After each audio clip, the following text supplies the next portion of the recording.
আমার নাম রুচি, আমার বয়স ২২ বছর এবং আমি ছত্তিশগড়ে থাকি। আমাকে না জানি কেন এমন মনে হচ্ছিল যে সবকিছু স্বাভাবিক হয়েও যেন স্বাভাবিক নয়, অথবা এই সবকিছু খুব বেশি দিনের জন্য নয়। এই সব ৭-৫ ভেবে ভেবে আমার মাথায় ভীষণ জোরে ব্যথা করছিল। আমার মনে হচ্ছিল যদি আমি আর একটা দিনও এই লোকটার সাথে থাকি তবে আমি পাগল হয়ে যাব। মাঝে মাঝে আমার মনে হতো যে আমি একটা পাগল মহিলা, কিন্তু আবার কখনো কখনো আমার মনে হতো আমার স্বামী একটা পাগল লোক। আমি সিদ্ধান্ত নিতে পারছিলাম না যে আমাদের দুজনের মধ্যে কে স্বাভাবিক ছিল আর কে নয়। একটা ফিটকিরি ছিল যা আমার জীবনের সবচেয়ে বড় মুসিবত হয়ে দাঁড়িয়েছিল। কেউ ভাবতেও পারবে না যে একটা ছোট সাদা রঙের ফিটকিরি আমার জীবনে বেঁচে থাকা দুর্বিষহ করে দিয়েছিল। রোজ আমার স্বামী এক এক নতুন ধরনের ফিটকিরি ঘরে নিয়ে আসত এবং সেটাকে এত সামলে রাখত যেন সেটা কোনো হিরে বা জহরত। সে পাগলের মতো প্রতি ১০ মিনিট অন্তর এসে নিজের ফিটকিরির খেয়াল রাখত যে কোথাও ফিটকিরিটা নষ্ট হয়ে গেল না তো, কিংবা কেউ ফিটকিরিটা চুরি করে নিয়ে গেল না তো, অথবা কোনো জিনিস ফিটকিরির ওপর পড়ে গেল না তো যাতে ফিটকিরিটা নষ্ট হয়ে যায়। সে বারবার নিজের আনা ফিটকিরির খেয়াল রাখত, কখনো সেটাকে লকারে রাখত, কখনো আলমারিতে রেখে দিত, কখনো সুটকেসে সামলে রেখে দিত, তো কখনো আবার রান্নাঘরে আটার ড্রামের ভেতর লুকিয়ে রেখে দিত। আমি ভেবে ভেবে পাগল হয়ে যাচ্ছিলাম যে আখিরকার এই ফিটকিরির মধ্যে এমন কী ছিল যার জন্য আমার স্বামী ওই ফিটকিরিটার জন্য পাগল হয়ে যাচ্ছিল এবং ফিটকিরিটার প্রতি তার এত বেশি টান ছিল। বিয়ের পর আমি যখন নতুন বউ সেজে এই বাড়িতে এসেছিলাম তখনও আমার স্বামীর হাতে এই ফিটকিরিটাই ছিল। সে আমার সাথে কথা বলার পর নিজের ফিটকিরিটা নিয়ে বাথরুমে চলে গিয়েছিল, আর আমার স্বামীর বাথরুমে যাওয়ার পর প্রায় ৩ ঘণ্টা কেটে গিয়েছিল। আমি আমার স্বামীর জন্য অনেকক্ষণ অপেক্ষা করতে করতে ঘুমিয়ে পড়েছিলাম, কারণ আমিও নতুন বউ সেজে বেশ ক্লান্ত হয়ে পড়েছিলাম, তাই আমার ঘুম চলে এসেছিল। আর আখিরকার আমি আমার স্বামীর জন্য কতক্ষণই বা অপেক্ষা করতে পারতাম। আমার স্বামী তো না জানি কখন বাথরুম থেকে বের হতো। আমি কখন যে ঘুমিয়ে পড়েছিলাম তা আমি নিজেই জানি না। সকালে যখন আমার চোখ খুলল তখন আমার স্বামীকে আমি বিছানায় দেখতে পেলাম না। আমি চিন্তায় পড়ে গেলাম যে সে কি সারা রাত বাথরুমেই কাটিয়ে দিল। আমি খুব চিন্তিত হয়ে পড়েছিলাম এবং আমি দেখলাম যে সে বাথরুম থেকে বের হল, আর তার হাতে সেই থলিটা ছিল যার মধ্যে ফিটকিরি ছিল। আমার স্বামী অনেকক্ষণ ধরে নিজের ফিটকিরির সাথে বাথরুমে বন্ধ থাকত এবং বাইরে আসার পর বলত যে সব খামতি পূরণ হয়ে গেছে। আর আমি লজ্জায় পড়ে যেতাম যে না জানি সে কোনো খামতি পূরণ হওয়ার কথা বলছে। সেই দিনটা ছিল, আর আজকের দিনটা আমার বিয়ের প্রায় ৩ মাস হয়ে গিয়েছিল, আর এই ফিটকিরিটার গল্প আজ পর্যন্ত শেষ হওয়ার নামই নিচ্ছিল না। সে বারবার বাথরুমে যেত, আর ফিটকিরির ওই থলিটা বাথরুমের ভেতরে যাওয়ার সময় এবং বাথরুম থেকে বাইরে আসার সময়ও তার হাতেই থাকত।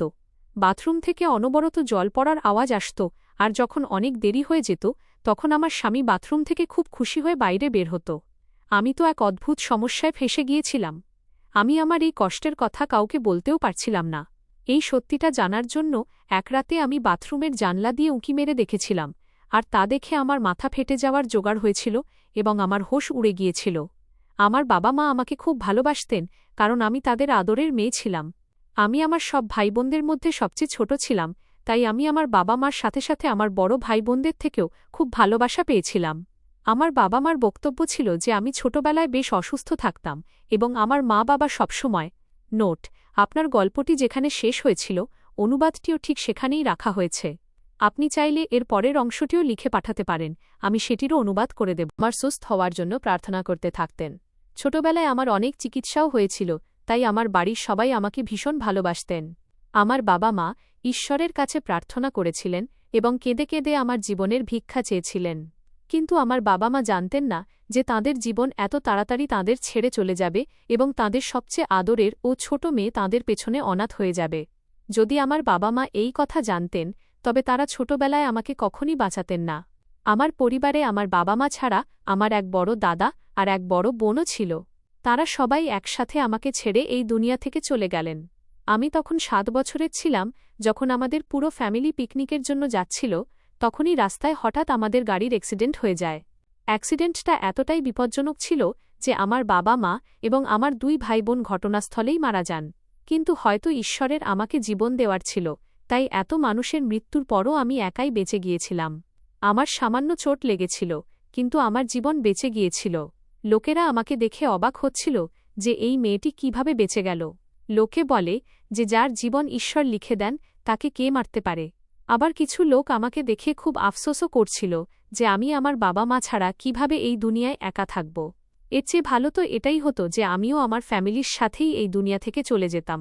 লোকেরা বলছিল যে এই মেয়েটি অনাথ হয়ে কিভাবে জীবন কাটাবে, কে একে মানুষ করবে। এইভাবে আমার পুরো ফ্যামিলি শেষ হয়ে গিয়েছিল আর আমি একা হয়ে গিয়েছিলাম।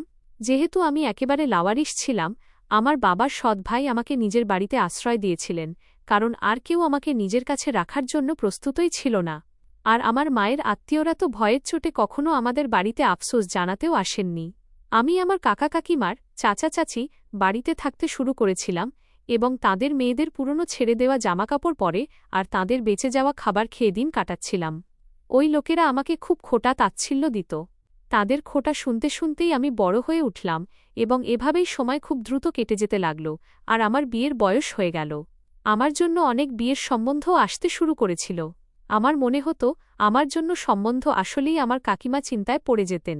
আমার কাকিমা নিজের ঘাড় থেকে দায় নামানোর জন্য আমার বিয়ে এমন এক মানুষের সাথে ঠিক করে দিলেন যাকে আমি চিনতাম পর্যন্ত না। তাও আমি ভাবলাম যে কাকিমার বাড়িতে তো আমাকে সারাদিন চাকরানির মতো কাজ করতে হতো, তার চেয়ে তো এটাই ভালো যে আমি নিজের স্বামীর বাড়িতে কাজ করব আর তার সেবা করব। যখন আমি আমার হবু স্বামীকে দেখলাম, ছেলেটি বেশ হ্যান্ডসাম আর স্মার্ট ছিল, তাই আমি নিশ্চিন্ত হয়ে গিয়েছিলাম। তারপর শুনলাম যে ছেলেদের নিজেদের বাড়ি আছে, তো এই কথা শুনে আমি আরও বেশি খুশি হয়ে গেলাম। কাকিমা তো নিজের আপদ বিদায় করার জন্য আমার বিয়ে খুব তাড়াহুড়ো করে দিয়েছিলেন, কারণ আমি দেখতে খুব সুন্দর ছিলাম আর আমার কাকিমার মেয়েরা আমার মতো অতটা সুন্দর ছিল না।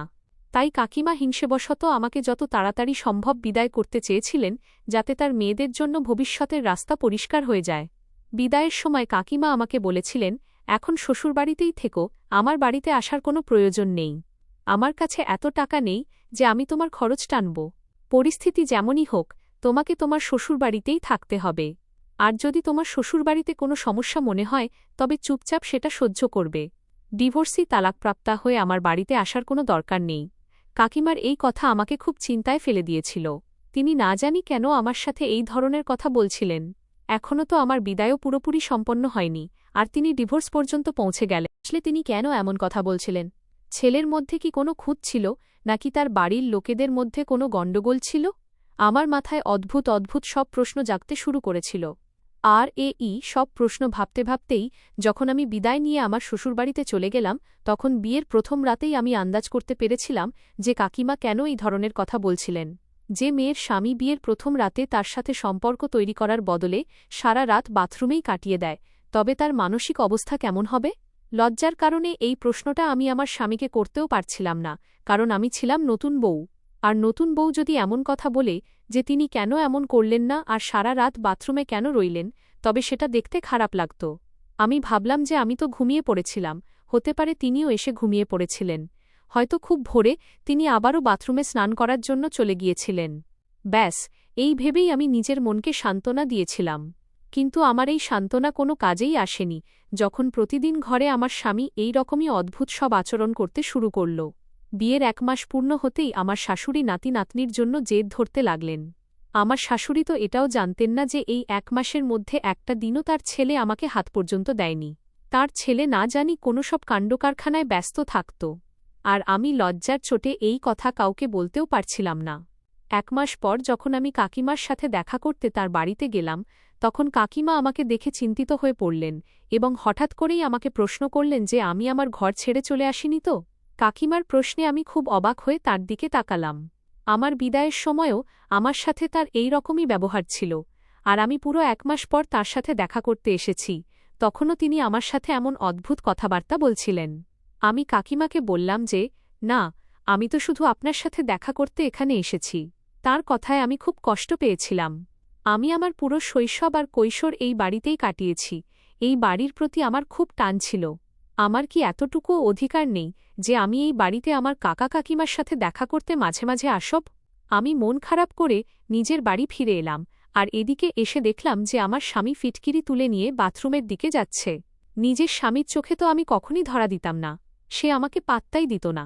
আমি এই বাড়িতে আমার স্বামীর কাছে কেবল সামান্য একজন ছিলাম। সে নিজের স্ত্রীর চেয়ে ওই ফিটকিরিটাকে বেশি ভালোবাসত। মাঝে মাঝে তো আমি ভাবতাম যে আমি চুপচাপই থাকি আর নিজের রাগকে নিয়ন্ত্রণে রাখি এবং এটাকে নিজের কপালে লেখা ভাগ্য মনে করে ভাগ্যের সাথেই সমঝোতা করে নিই। কিন্তু তার পরের মুহূর্তেই আমার মনে হতো যে আমি কেন চুপ থাকব। আমার তো বরং নিজের স্বামীর সব সত্যি দুনিয়ার সামনে আনা উচিত। কিন্তু এমনটা তো আমি শুধু নিজের স্বপ্নেই করতে পারতাম, বাস্তবে তো আমার চিন্তা করা ছাড়া আর কোনো কাজই জানা ছিল না। এখন আমি নিজেকে বাড়ির কাজে ব্যস্ত রাখতে শুরু করে দিয়েছিলাম এবং আমি যতটা সম্ভব নিজেকে ব্যস্ত রাখার চেষ্টায় লেগে থাকতাম। এখন আমার পুরো ধ্যান বাড়ির লোকেদের কাপড় কাচা, রান্না করা আর ঘরদোর পরিষ্কার করার দিকেই থাকত। আমি কাকিমার বাড়িতেও চাকরানি ছিলাম, আর নিজের শ্বশুরবাড়িতে এসেও চাকরানির মতোই জীবন কাটাচ্ছিলাম। তারপর আমি ভাবলাম যে আখিরকার আমি কতদিন এইভাবে জীবন কাটাব। আমাকে আমার স্বামীর সাথে কথা বলতেই হবে। একদিন আমি ঘুরিয়ে আড়ালে আমার স্বামীকে এই কথা বুঝিয়ে দিলাম যে তার মা আমার কাছে নাতিনাতনির দাবি করছেন। এই কথা শুনে যেন আমার স্বামীর গায়ে কারেন্টের শক লাগল। তিনি তৎক্ষণাৎ বললেন যে এখন এমন কিছুই হতে পারে না এবং এটা একেবারেই অসম্ভব। এতটুকু বলেই তিনি ঘর থেকে বাইরে চলে গেলেন, আর আমি আমার মাথা হাত দিয়ে বসে পড়লাম। কারণ আমার স্বামীর ওপর আমার আগে থেকেই সন্দেহ ছিল, আর এখন আমার পুরোপুরি বিশ্বাস হয়ে গিয়েছিল যে আমার স্বামী নামর্দ, নপুংসক। সেই জন্যই সে ফিটকিরির বাহানা করে রোজ রাতে বাথরুমে চলে যায় আর তারপর আমার ঘুমিয়ে পড়ার অপেক্ষা করে। যখন আমি ঘুমিয়ে পড়ি তখন সে বাথরুম থেকে বাইরে বেরিয়ে আসে, সে এই রকমই করে। নইলে কোনো পুরুষ এমন হয় না যে নিজের নতুন বউকে একা ফেলে এইভাবে সারা সারা রাত নিজেকে বাথরুমে বন্ধ করে রাখে। আমি ভাবলাম এবার আমাকে আমার স্বামীর এই রহস্যের পর্দা ফাঁস করতেই হবে এবং আমি সত্যিটা জেনেই ছাড়ব, আর পুরো সত্যিটা আমি সবার সামনে নিয়ে আসব। একদিন রাতের বেলা আমি ভাবলাম যে আমি ঘুমানোর অ্যাক্টিং ভান করি আর দেখি যে আমার স্বামী রাতে কি করে। আমি আজই আমার স্বামীকে বলেছিলাম যে আমার খুব ঘুম পাচ্ছে আর আমার শরীরটা ভালো নেই, আমার মাথা যন্ত্রণায় ফেটে যাচ্ছে, তাই তিনি যেন আমাকে জাগানোর চেষ্টা না করেন। আমার এই কথা শুনেই আমার স্বামীর মুখে একটা অদ্ভুত হাসি ফুটে উঠেছিল, যেন তিনি এই অপেক্ষাতেই ছিলেন যে আমি কখন তাড়াতাড়ি ঘুমিয়ে পড়ি। আমার স্বামী আমাকে বললেন, ঠিক আছে, যদি তোমার শরীর ভালো না থাকে তবে তুমি তাড়াতাড়ি ঘুমিয়ে পড়ো, আমি তোমাকে একদমই ডিস্টার্ব করব না। তিনি ঘরের আলো নিভিয়ে দিলেন আর ঘর থেকে বাইরে চলে গেলেন। এটা সত্যি ছিল যে আমি শুলেই আমার ঘুম চলে আসত, কারণ আমি সারাদিন প্রচুর কাজ করতাম এবং ক্লান্তিতে চুরমার হয়ে যখন আমি নিজের বিছানায় শোয়ার জন্য যেতাম তখন আমার তখনই ঘুম চলে আসত। কিন্তু আমি আজ খুব চেষ্টা করছিলাম যাতে আমি জেগে থাকতে পারি, কিন্তু ঘুমের ওপর আমার কোনো নিয়ন্ত্রণ ছিল না। আজ আমি ভেবেছিলাম যে দিনের বেলা যখন আমার স্বামী বাড়িতে ছিলেন তখন আমি তাকে বলেছিলাম যে আমার শরীর ভালো নেই আর আমি ঘুমাতে চাই। তখন তিনি আমাকে বলেছিলেন, হ্যাঁ ঠিক আছে, ঘরের কাজ যে কেউই করে নেবে, তুমি আরামে ঘুমাও। আমার শাশুড়ির মনে হয়েছিল যে আমি প্রেগন্যান্ট, গর্ভবতী, আর আমার শরীর ভালো নেই, তাই আমি আরাম করছি। আর আমার শাশুড়িও আমাকে কোনো কাজের জন্য বলেননি, নইলে আমি তো আরাম করার সুযোগই পেতাম না। আমি ঘুমটা দিনের বেলাতেই পুরো করে নিয়েছিলাম। আমি মন ভরে ঘুমিয়েছিলাম যাতে আমি রাতে অনেক রাত পর্যন্ত জেগে থাকতে পারি। আমি প্রায় 1 ঘণ্টা ধরে আমার স্বামীর অপেক্ষা করতে লাগলাম। 1 ঘণ্টা পর যখন আমার স্বামী ঘরে এলেন তখন আমি এমন ভাব করলাম যেন আমি গভীর ঘুমে ঘুমাচ্ছি। আমি দেখলাম যে তিনি সেই ফিটকিরির থলিটা নিয়ে বাথরুমে চলে গেলেন। যখন তিনি বাথরুমের দরজা বন্ধ করলেন তখন আমি তখনই উঠে পড়লাম। আমার ভয় ছিল না যে তিনি বাইরে চলে আসবেন, কারণ আমি জানতাম যে এখন তিনি বেশ কিছুক্ষণের মধ্যে বাইরে আসার বান্দা নন। আমি বাড়ির পেছনের অংশের দিকে যেতে লাগলাম এবং চোরের মতো আস্তে আস্তে গিয়ে দাঁড়ালাম যেখানে বাথরুমের জানলাটাও ছিল। কিন্তু বাথরুমের জানলাটা খুব উঁচুতে ছিল, আরও এই জানলা দিয়ে আমি ভেতর পর্যন্ত দেখতে পাচ্ছিলাম না, কারণ জানলার উচ্চতার তুলনায় আমার হাইট উচ্চতা খুব ছোট রয়ে গিয়েছিল। কিন্তু আমি তাড়াতাড়ি গিয়ে একটা চেয়ার নিয়ে এলাম এবং আমি ওই চেয়ারটা রাখলাম আর তার ওপর দাঁড়িয়ে পড়লাম। ওই সময় রাত 2টো বাজছিল এবং বাড়ির সবাই ঘুমিয়ে পড়েছিল। কারো নজরই আমার ওপর পড়তে পারত না, কিন্তু তাও আমার খুব ভয় লাগছিল আর ভয়ের চোটে আমার শরীর কাঁপছিল। আমি ওই চেয়ারটা তুলে জানলার কাছে এলাম আর চেয়ারে উঠে জানলার ভেতর দেখতে লাগলাম যে আখিরকার আমার স্বামী এতক্ষণ ধরে বাথরুমে করে কি। নিজের পা কাঁপার কারণে আমার মনে হচ্ছিল যে আমি ঠিক করে দাঁড়াতে পারছি না, এমন যেন না হয় যে আমি পড়ে যাই। আমি নিজের ভেতর সাহস জোগালাম আর চেয়ারের ওপর দাঁড়িয়ে পড়লাম। কিন্তু যেমনই আমি বাথরুমের জানলা দিয়ে ভেতরে উঁকি মারলাম, সামনের দৃশ্য দেখে আমার চোখের সামনে অন্ধকার নেমে আসতে লাগল। আমি চেয়ার থেকে পড়তে পড়তে বেঁচে গেলাম। এটা আমার স্বামী কেমন কাজ করছিল? ফিটকিরির সাথে আখিরকার এই সবকিছু কি হচ্ছিল? আমার স্বামীর মাথা তো ঠিক ছিল। আমি খুব কষ্টে নিজেকে সামলালাম আর ফেরত নিজের ঘরে চলে এলাম। ঘরে আসতেই আমার চোখে জল চলে এলার আমি ফুঁপিয়ে ফুঁপিয়ে কাঁদতে লাগলাম। আমার নিজের ভাগ্যের ওপর কান্না আসছিল, কারণ আজ আমার স্বামীর আসল রূপ পুরোপুরিভাবে আমার চোখের সামনে চলে এসেছিল। আজ পর্যন্ত আমার স্বামী আমার কাছে কেন আসেনি, এবার আমি এই কথাটা খুব ভালো করে বুঝতে পেরেছিলাম। তো এই ছিল সেই কারণ যার জন্য আমার স্বামী আমার থেকে দূরে দূরে থাকত। এবার আমার বিশ্বাস হয়ে গিয়েছিল যে আমার কাকিমা আমার স্বামীর আসল রূপটা খুব ভালো করে জানতেন, সেই জন্যই তিনি আমার সাথে এই ধরনের কথাবার্তা বলতেন। তিনি জেনে শুনে আমাকে এই নরকের মধ্যে ঠেলে দিয়েছিলেন, নইলে আমার জন্য সম্বন্ধের কোনো অভাব ছিল না। আমি দেখতে খুব সুন্দর ছিলাম, যার কারণে লোকেরা আমাকে দেখা মাত্রই পছন্দ করে নেত। আর কাকিমার শুধু এই একটা বিষয়েরই ভয় ছিল যে কোথাও আমার যেন তার মেয়েদের চেয়ে বেশি ভালো কোনো বিয়ের সম্বন্ধ না হয়ে যায়, সেই জন্যই তিনি এই লোকটার সাথে আমার বিয়ে দিয়ে দিয়েছিলেন। আমি ঠিক করে নিয়েছিলাম যে আমি কখনই আমার কাকিমাকে ক্ষমা করব না। মৃত্যুর পর ভগবানকে তো তাকে জবাব দিতেই হবে। আর আমি এটাও জেনে গিয়েছিলাম যে আমার শাশুড়ি এবং আমার শ্বশুরবাড়ির কোনো লোকই আমার স্বামীর এই অভ্যাসের কাণ্ডকারখানার ব্যাপারে জানতেন না। কারণ আমার শ্বশুরবাড়ির সবাই যার যার নিজের জীবনে ভীষণ ব্যস্ত ছিলেন, কারও এতটুকুও ফুরসত ছিল না যে অন্য কারো জীবনে উঁকি মেরে দেখবে সে কী করছে আর কেন করছে। শুধু এই একটা কারণেই আজ পর্যন্ত আমার স্বামীর ওপর কেউ নজর রাখেনি। তারা শুধু তার বিয়ে দেওয়াটাই নিজেদের কর্তব্য মনে করেছিল, আর এই রকম এক মানুষের সাথে আমার বিয়ে দিয়ে আমার জীবনটা বরবাদ করে দিয়েছিল। বেশিরভাগ বাবা মারই এমন মনে হয় যে তারা নিজেদের সন্তানের বিয়ে দেওয়ার পর নিজেদের সব দায়িত্ব থেকে মুক্ত হয়ে যান, ব্যাস যে কোনো পরিস্থিতিতে বিয়ে দিয়ে দেন, এই কথা না জেনেই যে তাদের ছেলে আদেও বিয়ে করার যোগ্য কি না। ব্যাস যে কোনো মেয়ের গলায় নিজের ছেলেকে ঝুলিয়ে দিয়ে সেই নিষ্পাপ মেয়েটির জীবন বরবাদ করে দেন। আর ছেলেও নিজের বদনাম হওয়ার ভয়ে কাউকে বলে না যে আমার কি সমস্যা আছে, আমি নামর্দ এবং আমি বিয়ে করার যোগ্য নই। এই কারণেই আমার মতো লাওয়ারিশ আর নিষ্পাপ মেয়েরা দরজায় দরজায় ঠোক্কর খেয়ে এই ধরনের পুরুষদের কপালে চলে আসে এবং সারা জীবন নিজের মুখ বন্ধ করে জীবন কাটাতে থাকে। কিন্তু আমি ওই ধরনের মেয়ে ছিলাম না। আমি চুপ করে থাকার বান্দাদের মধ্যে একেবারেই ছিলাম না। খামোশ চুপ থাকলে আমি কি আর কোনো অ্যাওয়ার্ড পুরস্কার পেয়ে যেতাম? বরং আমার শ্বশুরবাড়ির লোকেরা সারা জীবন আমাকে সন্তান না হওয়ার খোঁটা দিতে থাকত এবং আমাকে বাঝা বলা হতো। আমি ভাবতে ভাবতে অনেক দূর এগিয়ে যেতাম, আর এখন সমস্যা ছিল এই যে আমি কি করতাম আর কোথায় যেতাম। আমার তো নিজের মাথা গোঁজার মতো অন্য কোনো জায়গাও ছিল না। আর ওদিকে কাকার বাড়িতে কাকিমাও আমাকে তাঁদের বাড়িতে যাওয়ার জন্য বারণ করে দিয়েছিলেন। আমি স্থির করে নিয়েছিলাম যে আমি এখন আর চুপ থাকব না। আমি অনেক সহ্য করেছি, কিন্তু এখন আর সহ্য করার মতো কিছুই বাকি ছিল না। আমার আগে পিছে কেউ নেই, তো তার মানে কি এই যে আমার স্বামী আমাকে ধোঁকায় রাখবে? আমি অপেক্ষা করছিলাম যে আমার স্বামী কখন বাথরুম থেকে বাইরে আসবে।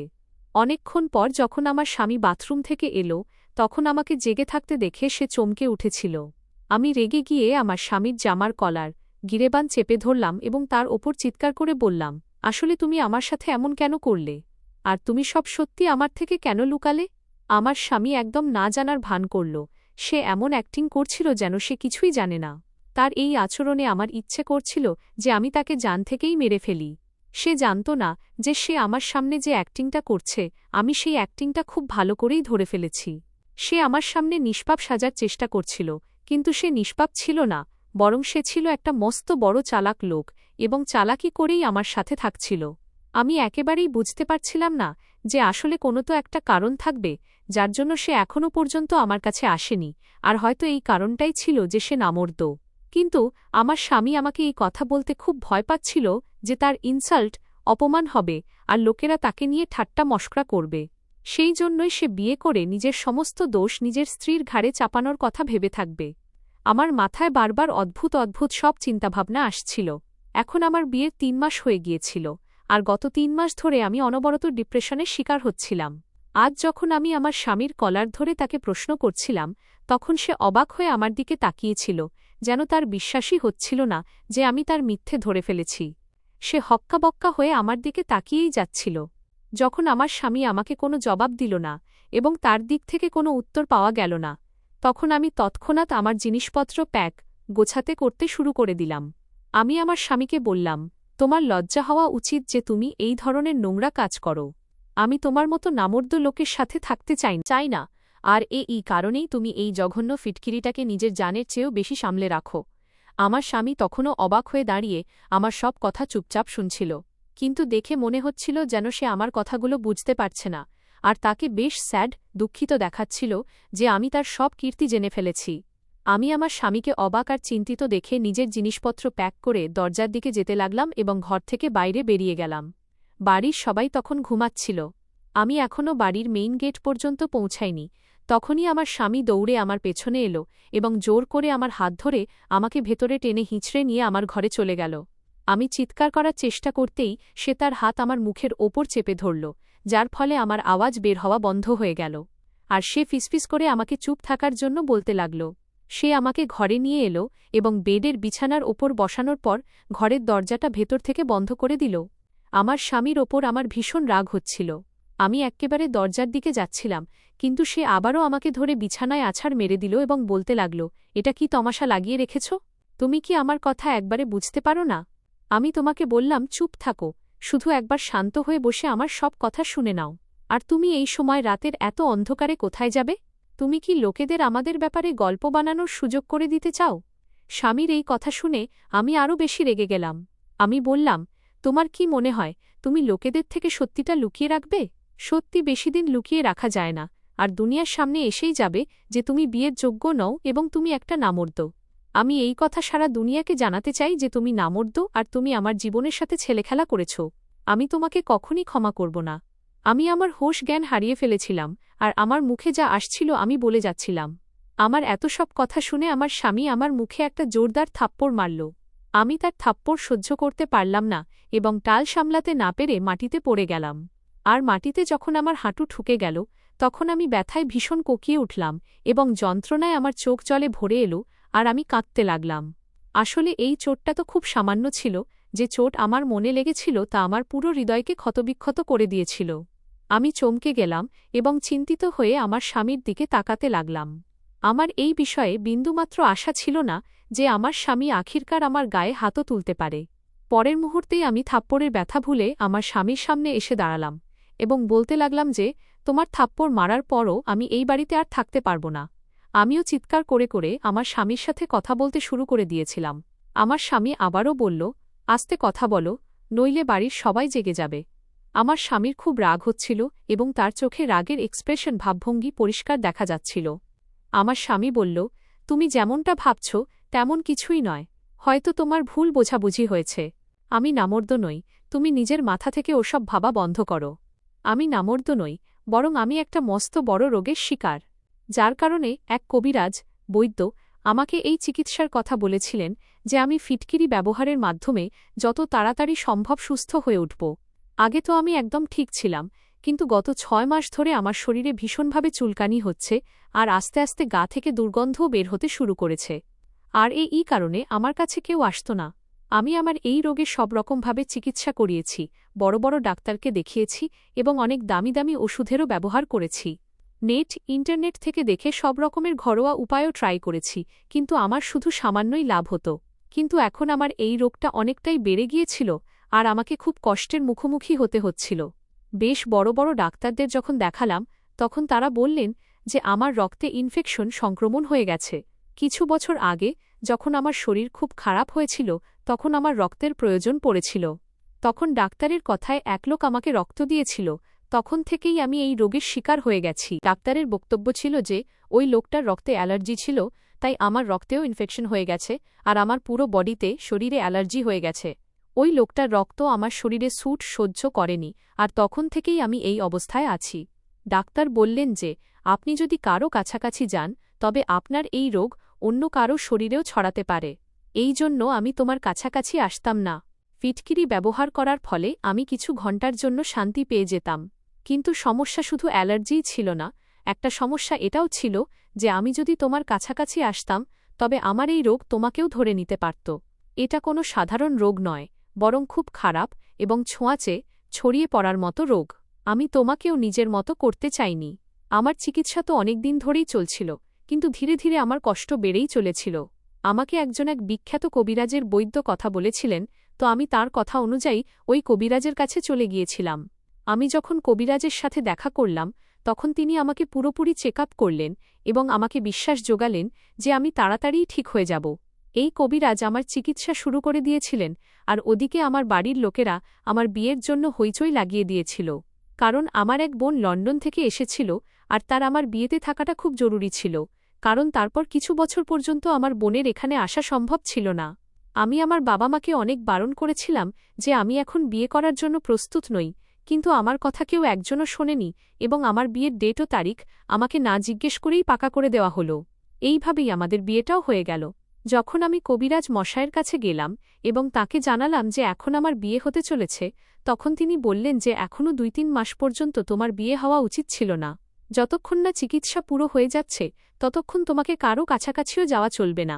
আমি আমার ফ্যামিলির প্রতিটি মেম্বারের সদস্যের থেকেও দূরত্ব বজায় রেখেই কথা বলতাম এবং না তো তাদের সাথে ওঠাবসা করতাম। আপাতত আমার বিয়ের ডেট তো ফিক্সড পাকা হয়ে গিয়েছিল। কবিরাজ মশায় বললেন যে তোমাকে এতটুকু করতে হবে, যতক্ষণ না চিকিৎসা পুরো হচ্ছে তোমাকে তোমার স্ত্রীর থেকেও দূরত্ব বজায় রাখতে হবে। আমি কবিরাজ মশায়ের কথা শুনে খুব চিন্তিত হয়ে পড়েছিলাম। তিনি বললেন যে তোমার এই সমস্যার আর কোনো সমাধান নেই, তাই তোমাকে সবচেয়ে আগে ভালো করে সুস্থ হতে হবে এবং নিজের রোগ সারিয়ে তুলতে হবে। তারপর আরামে সারা জীবন তোমাকে তোমার স্ত্রীর সাথেই তো থাকতে হবে। যেহেতু কবিরাজ মশায়ের চিকিৎসায় আমার বেশ ভালোই উন্নতি হতে শুরু করেছিল এবং আমি নিজেকে অনেকটাই ঠিক অনুভব করছিলাম, তাই আমাকে কবিরাজ মশায়ের কথা মানতে হয়েছিল। আর আমি ভেবেছিলাম যে বিয়ে করার পর আমি তোমাকে সব সত্যি কথা জানিয়ে দেব, কিন্তু না জানি কেন আমার তোমাকে কিছু বলার সাহসই হতো না। আর ব্যাস, এটাই আমার সবচেয়ে বড় ভুল ছিল, যার কারণে তুমি আমাকে ভুল বুঝে বসলে আর আমাকে ভুল বুঝতে বাধ্য হলে। কবিরাজ মশায় বলেছিলেন যে ফিটকিরি দিয়েই তোমার চিকিৎসা সম্ভব হবে, তাই আমি তোমার কাছাকাছিও আসতাম না এবং আজ পর্যন্ত আমি তোমার পাশে বসে তোমার সাথে কথা বলার চেষ্টাও করিনি। আর প্রতিদিন আমি ফিটকিরি ঘরে নিয়ে আসতাম এবং রোজানা প্রতিদিন আমার নতুন ফিটকিরি দিয়ে চিকিৎসা হতো। তাই আমি পাগলের মতো ফিটকিরির হেফাজত রক্ষা করতাম, যাতে আমি যত তাড়াতাড়ি সম্ভব ঠিক হয়ে যাই এবং একটা নরমাল স্বাভাবিক জীবন কাটাতে পারি আর তোমাকে জানাতে পারি যে আমি তোমার সাথে সময় কাটানো করার জন্য কতটা ছটফট করছিলাম। আমার কষ্ট বাইরে থেকে তো কেউ দেখতে পেত না, কিন্তু ভেতরে ভেতরে আমি নিজের সমস্যায় খুব বেশি ছটফট করে উঠতাম। আমাকে ক্ষমা করে দাও, আমি তোমার কাছে ক্ষমা চাইছি যে আমি তোমার গায়ে হাত তুললাম এবং নিজের এই সত্যিটা তোমার থেকে এতগুলো দিন লুকিয়ে রাখলাম। আমার স্বামীকে খুব লজ্জিত দেখাচ্ছিল। আমার নিজের স্বামীর কথার ওপর বিশ্বাস হয়ে গিয়েছিল, কারণ তার চোখ থেকে অনবরত জল বের হচ্ছিল এবং তার মুখে সত্যিটা পরিষ্কার দেখা যাচ্ছিল। আমি আমার স্বামীকে বললাম যে আপনি যদি আমাকে এই বিষয়ে আগেই বলে দিতেন, তবে আমি গত 3 মাস ধরে এত চিন্তিত হতাম না। আমার মাথায় তো কত রকমের চিন্তাভাবনা আসছিল। আমি ছাড়া অন্য কেউ হলেও হয়তো আপনার ব্যাপারে এই রকমই ভাবত। আর আপনার কিছু আচরণ এমন ছিল যার কারণে আমার মনে হয়েছিল যে আপনি আমাকে ধোঁকা দিচ্ছেন। আর আমিও এখন আপনার কাছে ক্ষমা চাইছি যে আমি আপনার সাথে খুব অভদ্রতা করেছি এবং আপনাকে বুঝিনি। আমি খুব লজ্জিত হয়ে আমার স্বামীর কাছে ক্ষমা চাইলাম এবং তাকে বিশ্বাস জোগালাম যে আমি সবসময় আপনার পাশে থাকব। আর যতক্ষণ না আপনি পুরোপুরি ঠিক হয়ে যাচ্ছেন, আমি আপনার পুরো খেয়াল রাখব। সেই দিন আর আজকের দিন আমি আর আমার স্বামী সবসময় একে অপরের সাথে আছি এবং ভগবানের এক মস্ত বড় কৃপা যে ধীরে ধীরে আমার স্বামীর রোগও একদম মূল থেকে জড় থেকে শেষ হয়ে গেছে আর আমার স্বামী এখন একেবারেই ঠিক আছেন। আর আমরা স্বামী স্ত্রী একে অপরের সাথে খুব ভালো জীবন কাটাচ্ছি। মাঝে মাঝে আমরা নিজেদের অনুভূতি একে অপরের সাথে শেয়ার করি। অনেক এমন ছোট ছোট ভুল বোঝাবুঝি থাকে যা ঘর বরবাদ করে দেয়। আমাদের নিজেদের লাইফ পার্টনারকে, জীবনসঙ্গীকে ভালো করে বোঝার চেষ্টা করা উচিত, কিন্তু আমরা তো শুধু নিজেদের কথাই ভাবি। আমরা জানি না যে সামনের মানুষের মনের অবস্থা কী আর সে কোন সমস্যায় ভুগছে। যদি আমরা কারো কষ্টটা বুঝতে পারি, তবে আমরা তার পাশে দাঁড়িয়ে তাকে সফল করে তুলতে পারি এবং তার কষ্টকে মূল থেকে শেষ করে দিতে পারি। আমি ঈশ্বরের কাছে প্রার্থনা করি যে ঈশ্বর যেন আমাদের ভাবার এবং বোঝার সাহস দিন আর শক্তি দিন এবং আমাদের সঠিক সিদ্ধান্ত নেওয়ার বুদ্ধি দিন। আর এখন আমার একটি 3 বছরের মেয়েও আছে। মনে হয় যেন আমার জীবন থেকে সব কষ্ট শেষ হয়ে গেছে, কারণ আমার স্বামী এত ভালো একজন স্বামী যে মাঝে মাঝে আমার নিজের ভাগ্যের ওপর বিশ্বাসই হয় না যে এ সেই লোক যার ওপর আমি আগে কিছু না জেনেই এত সব দোষারোপ করেছিলাম আর সন্দেহ করেছিলাম। এখন আমি আমার পুরো পরিবারের সাথে খুব সুখী। বন্ধুরা, আশা করি আপনাদের আমাদের এই গল্পটি পছন্দ হয়েছে। গল্পটি পছন্দ হয়ে থাকলে ভিডিওটিকে লাইক করুন, চ্যানেলে নতুন হলে চ্যানেলটিকে সাবস্ক্রাইব করুন, আর হ্যাঁ, নোটিফিকেশন বেলটি অবশ্যই টিপে করুন, যাতে পরবর্তী আপডেট সবচেয়ে আগে আপনার কাছে